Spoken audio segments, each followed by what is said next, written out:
Excellent. I'm going to go now. All right. Should I buy this car? I'll take that as a yes. That's quite a cool looking thing. Yeah. Is it worse than it looked in the pictures? Maybe. Good evening. You join me for a late night dash. We're going to go and break all the rules. We're going at night in the dark to buy a car that I haven't seen off of eBay, and worse, it's in Leicester. That means we have to go via Birmingham New Street, which is the last place I want to be after dark, because Birmingham is a third world shithole. But our prize at the end of this journey is a very rare Swedish stallion I found on eBay. Did I find it last night? I think I found it last night. It's a Volvo 850 Tdi manual, my favourite sort of car. And I was going to get over there today, but the weather was so bad, I thought, nah, forget it, I'll go in the evening. And now it's dark. In the meantime, I have flooded my house. That was quite good. I accidentally left the tap running earlier on, like a 4-year-old, and flooded my entire kitchen. Then I made a curry for the family, which none of them ate because it was far too spicy. And now I'm off to the capital of curry itself, Birmingham, and we're going to jump on a train. But first, we've got to get to Droitwich Spa train station, which in the amount of time that I've actually got to get there may not even be possible. Because if we miss the first train, the next one isn't for half an hour, which might not seem to be too much of a problem, but that train will arrive at my destination an hour and a half after the train that I am in. Basically, it takes an hour and a half longer.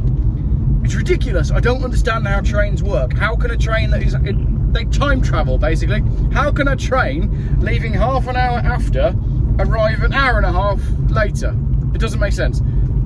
Anyway, it's absolutely imperative that we get to the Mint Hotel. No, it's absolutely imperative that we make it to Droitwich Spa train station to get on the 7:03 p.m. train that will allow us to get into Birmingham on time, that will allow us to get out to Hinckley on time, to get collected by the man who could sell me the car.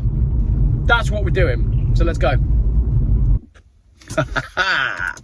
We made it. I'm not going to say that's a world record, but I'm pretty sure that was a world record. We are here. I am here in time for my train.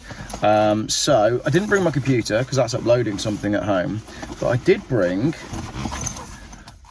a brilliant book to read on a train. This is called Monsters of Wisconsin. If you're not familiar with Geoff Buys Cars, you'll know that I do enjoy cryptids and a bit of cryptozoology, you know, Bigfoot and Black Panthers in the wild and all that sort of stuff, Dogman, werewolves, all that sort of thing. This was written by Linda S. Godfrey, who used to work for a newspaper in Wisconsin. And when she first started at the newspaper, she was looking for some articles about like weird things that happened in Wisconsin. And the editor said to her, why don't you just go check that drawer over there? And then she dug out the paperwork of all the weird things and strange sightings and everything that had ever been reported in Wisconsin. So I'm going to scare myself silly reading about hideous non-human beings that could attack and kill me. And then I'm going to get a train to Birmingham, where there's much scarier things that reside. Let's get a train. For you international viewers, you might think that I'm doing this in the middle of the night, but this is actually 2 o'clock in the afternoon in Britain, after about September. Oddly though, although it was 6 degrees yesterday, it's 16 degrees right now, which is pretty warm. A train is an hour and a half to Hinckley in Leicester. I think that's where they make Triumph motorbikes. So that's quite exciting. And then we'll drive home in a Volvo 850 and probably chat a little bit as well. Definitely going to need to stop for a coffee or a drink or something. Tired today. Been working too hard. Oh look, the 1852 to Hereford has been cancelled because they haven't got enough staff. So need to see if I'm on the right platform here.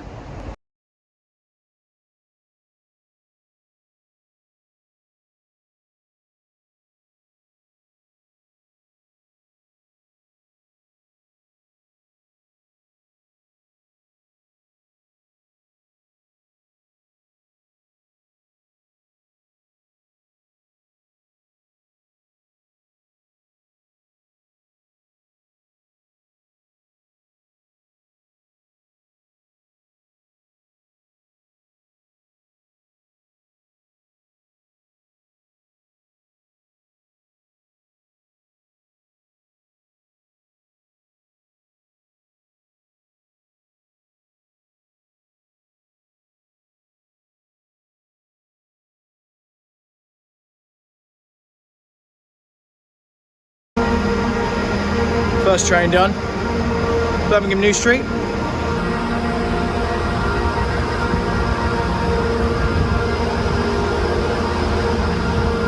It is weirdly warm. It's like 17 degrees right now.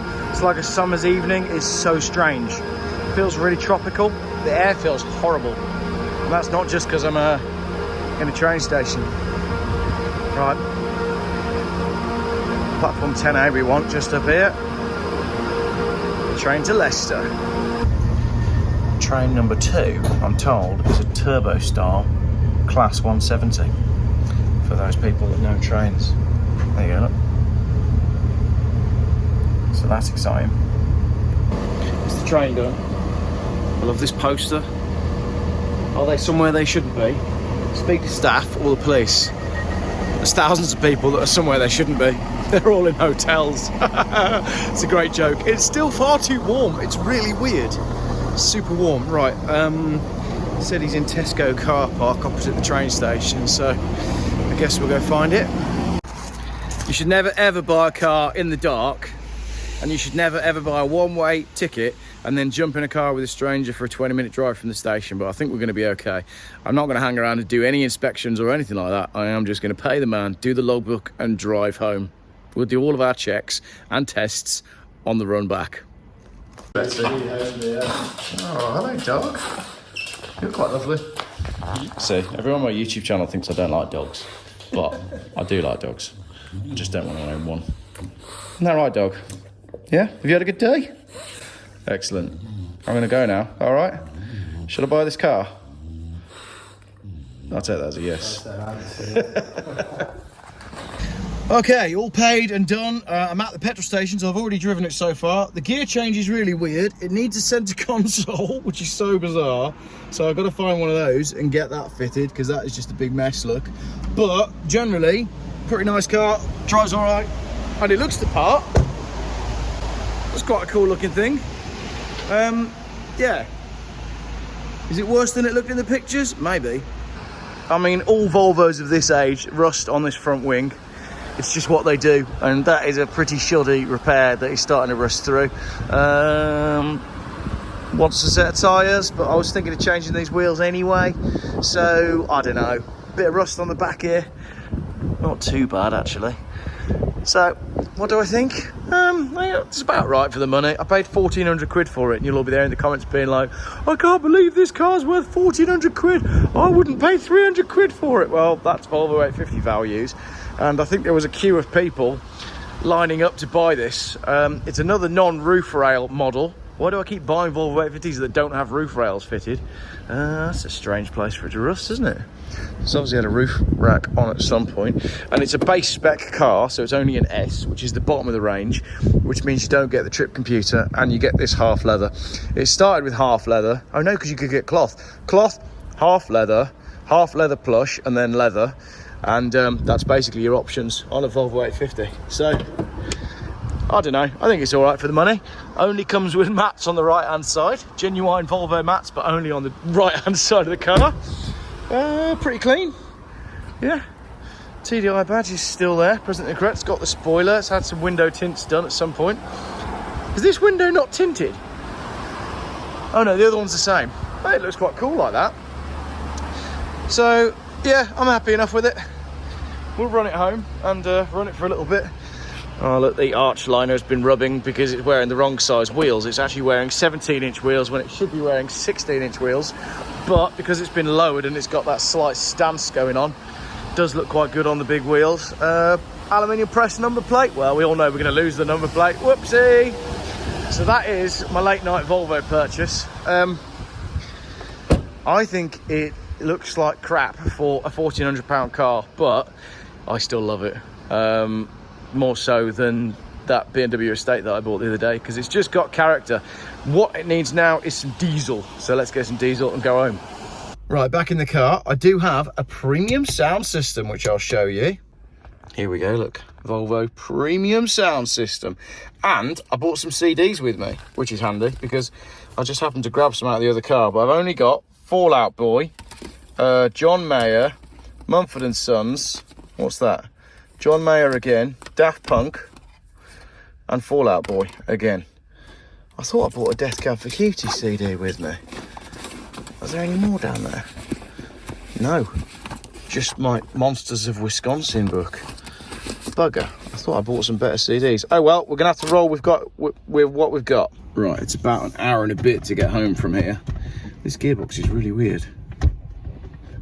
It seems to have a bit too much movement on it for my liking.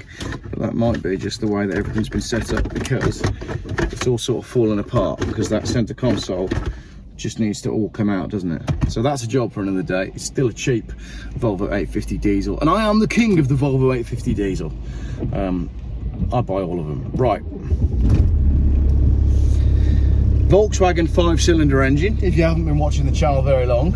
This was from the days when Volvo needed a diesel to compete with diesel, because everybody was going towards diesel. They didn't really have their own diesel engine that they wanted to use for this, so they borrowed one from Volkswagen. Right, let's kick off with some Mumford & Sons on my CD player.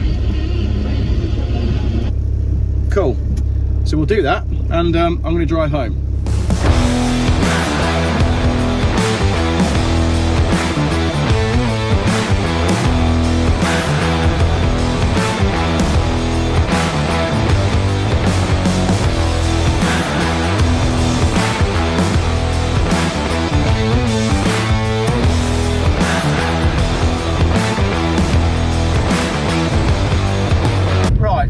The lion's share of the journey done, and it's time for me to admit something. This is the worst handling Volvo 850 I've ever driven.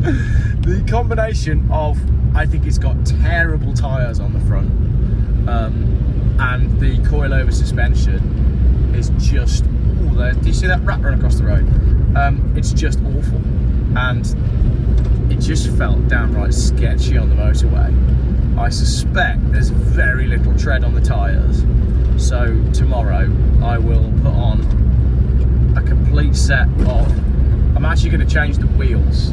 I'm going to put on a set of smaller wheels that I've got on a spare car, because I know they've got brand new tyres on them. Then we're going to get the tracking done, and we'll see what that can do for the handling, and see if I can find a centre console from a parts car. And then that'll sort out all of the middle of the car, and hopefully, depending on what bits I get, that'll sort out the gear shift, which is just a little bit odd. It's tight, but it's like there's too much play once the gear is slotted. So it feels really good. It does feel like, I don't know whether it's a bit short shifty, more so than some of the other Volvos I've had. But yeah, I say once you've slotted the gear, there's a bit too much play on the stick, on the shaft, for my liking. So glad to be off the motorway, because if I sit in the slow lane, it was tram laning like anything, and if I sit in the fast lane, there was standing water. So I did have to like middle lane hog most of the way. However, there's no one on the roads, because the roads are just shocking this evening. Terrible weather. So there we go. That is, I think, the end of my video. We'll check in the morning and see what we've got when we can see this car in the daylight. So yeah, I think that'll do for now. I'm going to brave the rest of this journey, and then we'll do wheels and tyres and suspension surveying tomorrow. Definitely doesn't drive as well as the other lowered Volvo that I currently own, the red one. However, my fuel gauge has not moved at all, and I've done 60 miles. So we are getting something like, well, we're getting well above 50 miles to the gallon. So well worth saving these diesels, because they are the cheapest to run classic Volvo that you can get, and I love them, even if this one has tried to kill me multiple times on the way home. Thank you very much for watching.